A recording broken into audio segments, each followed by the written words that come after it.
Estoy viendo doble. Estoy viendo doble. No sé. Aquí está José Luis López. Sí, ahí está José Luis López, pero ¿son dos o es uno solo ustedes? Bueno, somos dos, nos estás viendo aquí frente Sí, a ti no es el dos personas coronavirus que me tiene diferentes. torcido. Es una cepa que puede estar operando a lo mejor de norcoreana, que Sí. te hace ver doble. Ustedes son gemelos, Gemelo. mellizos. Gemelo. Sí. ¿Quién nació primero? Ese, ¿quién nació primero o quién es mayor? ¿Qué quieres saber? Ah, es lo mismo. No, porque ese es un cuento, porque nosotros nacimos por cesárea. Ajá. ¿Quién salió primero? Yo estaba conectado a mi mamá por el cordón umbilical y Luis estaba conectado a mí. Quiere decir que yo me Es un formé. vampiro. Sí, yo me formé primero, quiere decir que biológicamente yo soy mayor que él, pero en la cesárea Ajá. lo sacan al primero, así que jurídicamente él es mayor que yo. Ah, ok. Está bien. Bueno, José Luis López, José Luis, que se llaman Alberto, por cierto.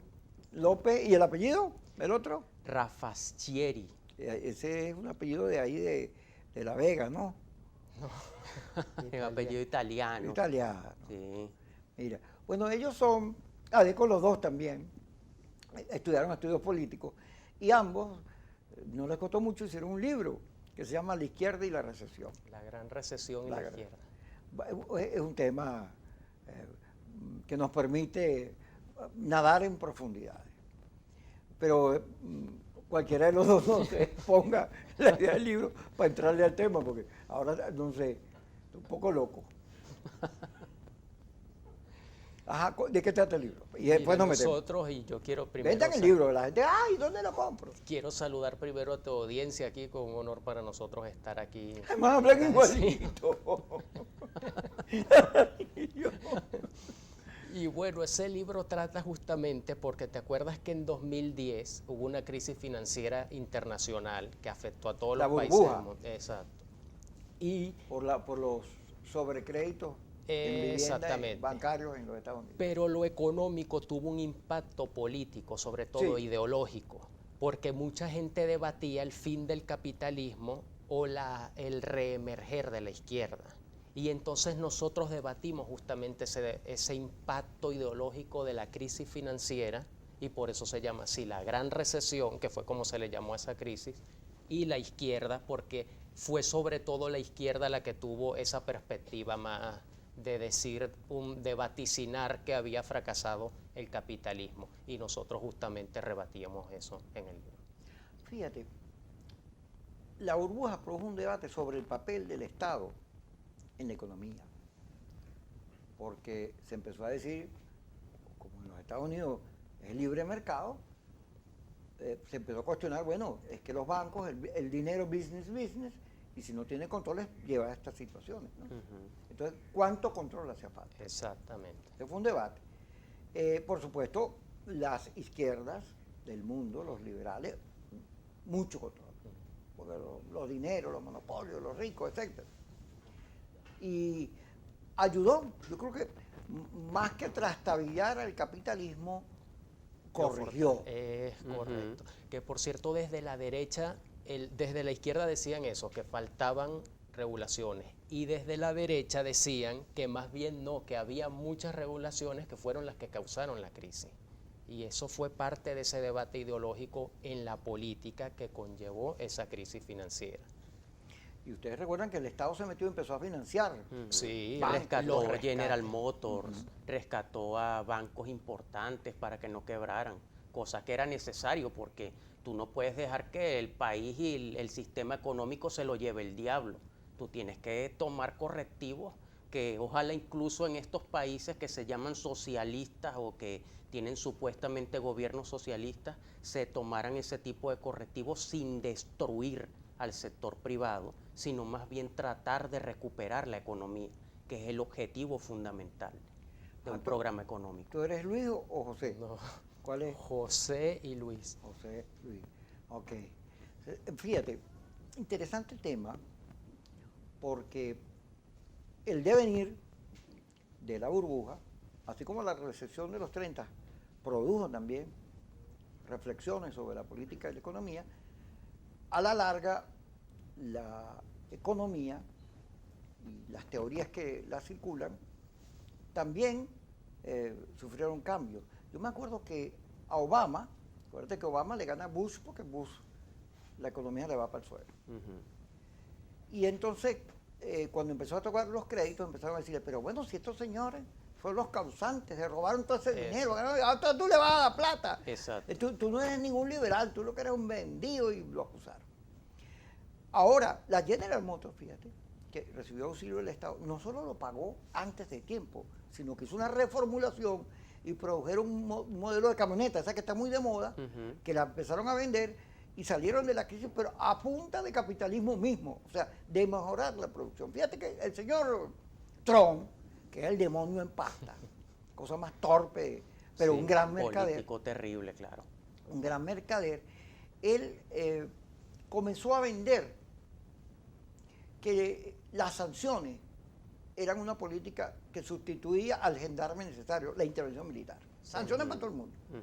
Y le clavó sanciones a China y hasta a los europeos. A Irán también. A Irán, y a Venezuela, y a Cuba, y a todo el que vivió por ahí sancionado. Él era, ¿usted acuerda del video de Chávez, aquel que era este era sancionado? Exacto, exacto. Pero eso produjo recesión económica.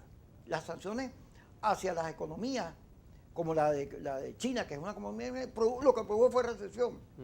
Ese mismo tema, la aparición de China como competidor, hizo que tanto Reagan como Clinton, que tuvieron posiciones distintas, en vez de meter sanciones y tratar de decir, China es comunista, porque con Trump reaparece la Guerra Fría, esta cosa anticomunista, la derecha, la izquierda, ayudaba con las redes, la polarización.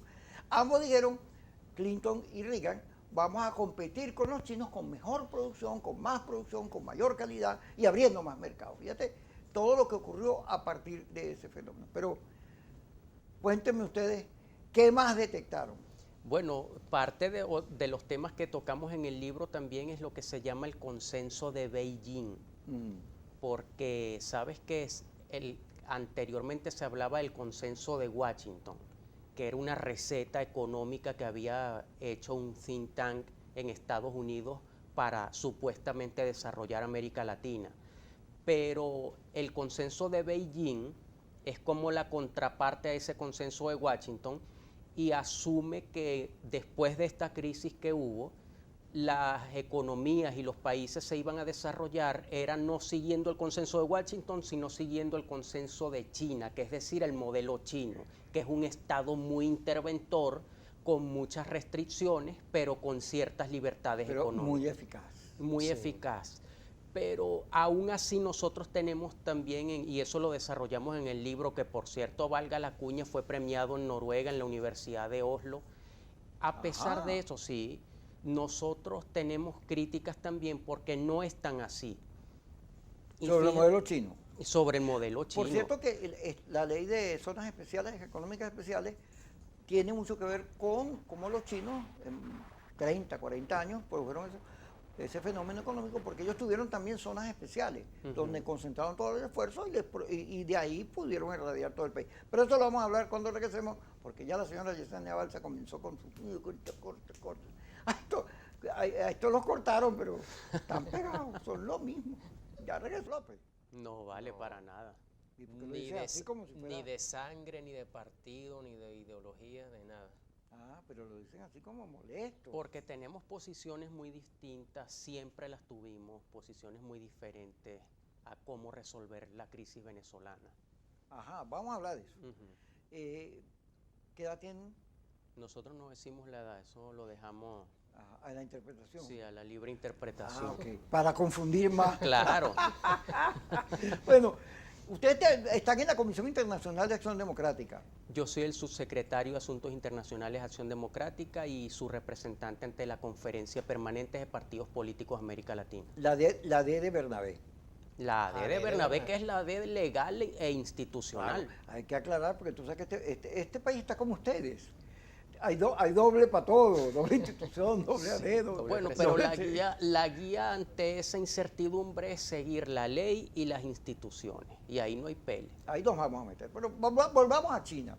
Fíjate, China es una cultura milenaria donde nunca ha habido democracia porque en Oriente había imperio, otro tipo de cultura, y después vino Mao Zedong, que imagínate tú.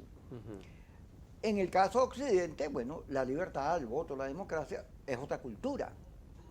Pero los chinos, mi hijo vivió en China, que por cierto cumplió anteayer 30 años. Ah, felicitaciones. Sí, ay Dios, mi hijito. Yo lo recuerdo como un bebé, ahora es grandote. Entonces, fíjate, él un día me manda una foto de unos Nintendo. Y había una pared completa de Nintendo. Uno más barato, uno más caro, de acuerdo a lo que tú pudieras pagar, porque ellos segmentan mucho el mercado. Y yo le pregunto, hijo, ¿y el comunismo? Papá, aquí el comunismo no se ve por ningún lado, porque los chinos son mercaderes, son comerciantes. Y como son tantos, imagínate tú esa cultura que hay. En China hay más de 50 millones de millonarios. Claro, es que justamente lo que él mencionaba ahorita del consenso de Beijing, ese es el modelo de desarrollo chino de ahora, no el de Mao Zedong, sino el de ahora. Sí, que es un de modelo Deng Xiaoping. Deng Xiaoping, porque justamente no atacan al sector privado como hizo el socialismo de los años 50, los años Socialismo 60. real. Ese modelo de Estado que lo acapara todo.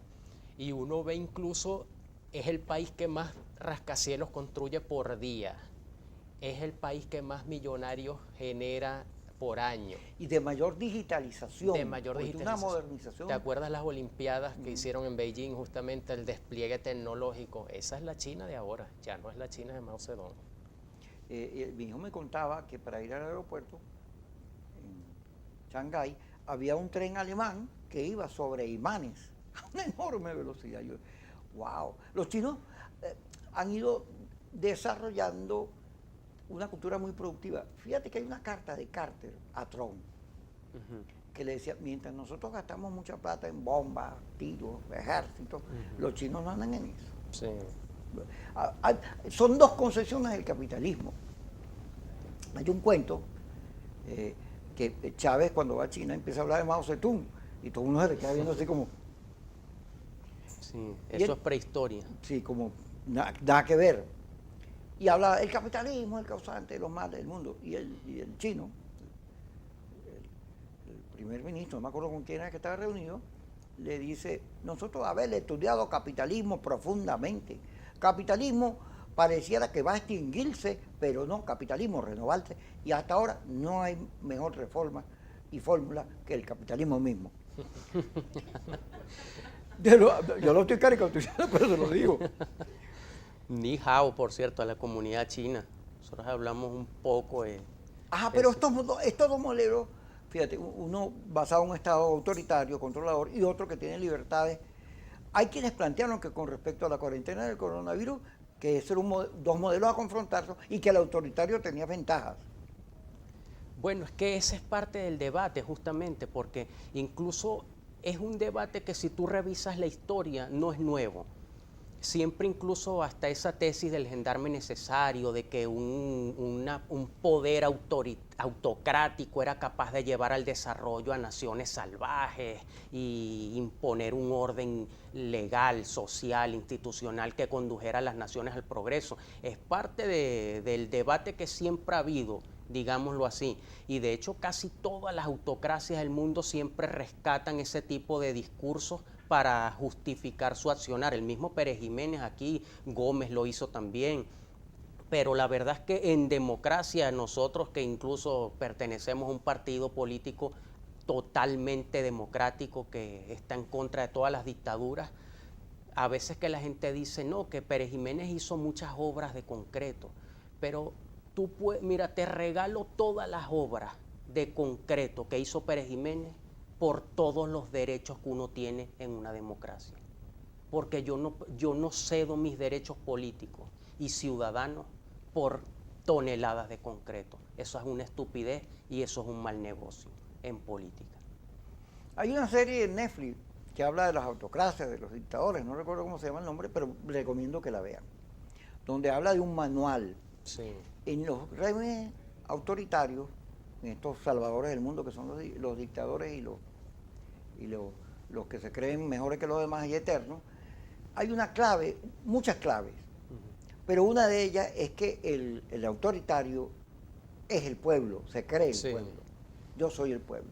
Y entonces produce una relación de adoración, eh, de, eh, o de seguimiento, y muchas veces esa relación sostiene la autocracia. Es decir, Sí. no es que nada más que la tortura y la represión, no, es que hay una cosa ahí que se genera en la cual el gendarme necesario, el gendarme no, el líder necesario es adorado por su pueblo, y entonces los derechos y todo eso se pierden porque la gente lo cede. Esa serie se basa en el libro de Bueno de Mezquita, que se llama justamente así, El Manual del Dictador, que yo creo que la serie se queda corta para lo que dice el libro. Pero, y sí, es justamente lo que prometen muchos dictadores como una esperanza, pero sí hay una cosa que llama la atención de esas fórmulas, que son fórmulas muy cortoplacistas. Ninguno de los dictadores queda bien parado en la historia. Exactamente, son fórmulas que tienen un éxito en un lapso muy definido, pero que no es eterno, que no dura 1000 años. Uno no recuerda una dictadura dinástica que se haya sucedido Bueno, la de exitosamente. Corea, los Kim Il-sung y Solamente, familia. y aún ellos es dudoso cuánto puedan durar, en cuántas generaciones más, porque no se prevé que sean, por ejemplo, una sucesión como el trono británico o algo así, se ve muy difícil. Son éxitos muy esporádicos. Ahora ustedes hablan de las izquierdas. Fíjate que en Venezuela, producto del gobierno de Maduro, la izquierda está muy devaluada. Tú dices que eres de izquierda y la gente, ¡ah! Más bien, en el fenómeno de las elecciones norteamericanas apareció troncista venezolano. Sí, claro. Sí, y Tron decía que, y se puso de moda que cuando candidato liberal izquierdoso a él, dicen tú eres comunista y vas a llevar a tu país a lo que llevó Maduro y Chávez a Venezuela. Las izquierdas, la izquierda tiene Claro. Matices, claro. matices de estos tipos. Bueno, fíjate, por ejemplo, en la misma organización esta de partidos políticos, la COPAL, esa es una conferencia de partidos progresistas de América Latina, pero ahí convergen desde el Partido Comunista Cubano hasta el PRI y Acción Democrática, que tienen ideologías completamente distintas al Partido Comunista, pero es lo que estás diciendo, cómo hay una diversidad de izquierdas y de pensamientos de esta tendencia muy diferentes, y cada uno tiene vertientes más democráticas, más dictatoriales, más autoritarias, y son los diferentes matices de las ideologías políticas. Ahora vamos a ir al corte, pero uno se pone a ver los resultados de la historia de derecha e izquierda y es nefasto. No solo porque en la confrontación se muerden, porque se odian, ¿no? Perros y gatos, sino que acaban con los matices, como tú mismo acabas de señalar. Entonces, en la diversidad, en la pluralidad, que hay tanta solución, termina tú votando por Perú. Sí. O sea, no sabemos cuál era peor. Vamos a hablar de eso cuando regresemos, porque ya nos toca ir al corte y estamos con José Luis López, aquí José y Luis. Si son reales, no soy yo que estoy enfermo, y usted que está mal de la vista, ellos son gemelos. Ya regresamos. López con nosotros, dirigentes de Acción Democrática, autores del libro La Izquierda. La Gran Recesión y la Izquierda. La Gran Recesión y la Izquierda. Ya hablamos un poquito de la recesión. Vamos a hablar de la izquierda. Ustedes tocan el tema de la izquierda en el libro. Acción Democrática es el partido que democratiza la sociedad venezolana, moderniza la sociedad venezolana. Un partido popular, muy popular. Y en su momento, bueno, cuando cae Medina, ese proceso fue llamado la Revolución de Octubre, porque acuerda que estamos hablando en 1940, y no me acuerdo, 47. donde el comunismo venía avanzando. Exacto. Y estaba de moda. Estaba de moda. Pero Betancourt, que en Costa Rica se declaró comunista, después agarra por el camino de Haya de la Torre y entiende que la Venezuela, que aquí no hay burguesía, que este es un país agrario, de pobres, y que está lejos de ser o de acercarse a los análisis marxistas, y que es todo lo contrario. Pero en la historia de Venezuela, derecha, cuando tú vas a buscar la derecha, la izquierda la consigue. Tú lo más que consigue derecha es al MAN, al Partido Desarrollista de Tinoco y a Caldera y el COPEI de Caldera, que en una primera parte podría decirse que era de centro derecha, pero derecha como tal no ha habido Sí. en Venezuela. Para como se entiende en Europa o en Estados Unidos, esa derecha que es religiosa y del capitalismo total, no hay esa derecha en Venezuela. En Venezuela más bien entendemos la derecha, cuando los mismos chavistas hablan de derecha, hablan de Acción Democrática o de COPEI o de los partidos que no son chavistas. Pero ese no es el concepto que se maneja así académicamente o a nivel internacional. ¿Qué conclusión tienen en el libro? ¿Cómo tratan el caso venezolano? Bueno, nosotros nos planteamos el tema del socialismo del siglo XXI, si es una respuesta a esta crisis que vive la humanidad y que desde 2008 y 2010 viene arrastrando tantos problemas económicos, porque muchos de los problemas actuales vienen desde ahí. La crisis de los alimentos a nivel mundial, esos son fenómenos que a veces los venezolanos no estamos al tanto porque creemos que solo tenemos crisis en Venezuela, pero lo que es real, y lo pueden buscar en la Wikipedia, es que en el mundo hay una crisis alimentaria, una crisis de hambre, porque los alimentos han subido mucho de precio, porque los costos de producción y las tierras productivas están también en descenso, y entonces eso crea que salgan este tipo de propuestas como el socialismo del siglo XXI. Tenemos la solución, así lo dice el chavismo. Y obviamente, mis hermanos queridos, el socialismo del siglo XXI no es la solución a los problemas ni de la humanidad ni de los venezolanos. Hoy en Venezuela tenemos condiciones de vida muy deterioradas. Las sanciones que tú ahorita mencionabas, claro que nos han afectado, no lo vamos a negar, pero también tenemos modelos de desarrollo muy precarios. Y te digo un ejemplo que lo tocamos incluso en el libro, el tema del sector privado, que los chinos lo entendieron. ¿A quién se le ocurre hacerse enemigo en estos tiempos del sector privado, Kiko? Tú tienes como gobierno, el sector privado es uno de los pilares fundamentales de desarrollo para cualquier economía. Hasta los chinos lo entendieron, como te estaba diciendo. Hasta los cubanos lo entendieron. Hasta los cubanos lo están entendiendo. Y entonces este gobierno, el chavismo, llega más bien haciéndose enemigo del sector privado, que por cierto hay ahora algunos intentos con estas mesas de diálogo, que Dios permita que eso siga floreciendo, porque ese es el camino. Yo creo que también eso es algo que nosotros como sociedad deberíamos revisarnos. Mira, nosotros hemos estado y nos ha tocado como politólogos hasta trabajar en Europa, y tú tocas el tema del diálogo en cualquier parte del mundo y eso es algo de lo más normal. De lo más normal, no que nos vamos a reunir el gobierno y tal facción de partidos políticos de oposición, y eso es algo normal en el mismo Estados Unidos. Aquí tocar el tema del diálogo es como que tú dices que viene Drácula o La Cava. O la Cava o el Coqui. Es una cosa que, y lo peor de eso es que increíblemente en las clases más pudientes y más intelectuales es donde pareciera que el diálogo causa como más escozor. Así es.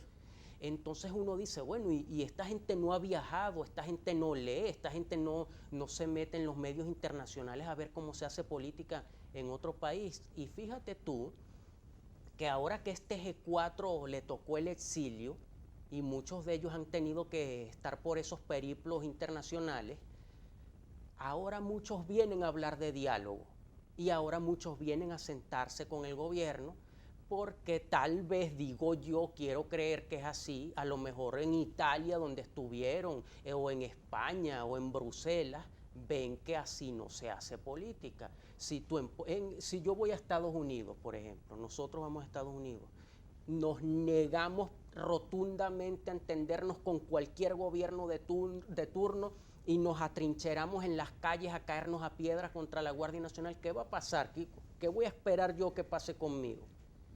Que te echen gas del bueno. Por supuesto, y de hecho cuando hay las crisis estas y protestas antiglobalización en esos países, eso es lo que ocurre. Y yo no digo que la gente no tenga derecho a protestar, ese es un derecho humano fundamental, pero es que esa no es la forma de hacer política. Nosotros tenemos que recuperar sobre todo lo que es la vía electoral y el diálogo, el entendernos. Y te voy a decir incluso un proverbio chino, que yo creo que es parte del problema aquí en Venezuela.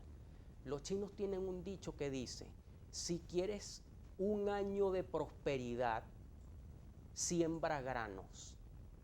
Si quieres 10 años de prosperidad, siembra árboles. Si quieres 100 años de prosperidad, cultiva relaciones humanas. Y eso es lo que aquí no hemos entendido. Como te decía del gobierno, este gobierno ha destruido sus relaciones con el mundo entero y con el país.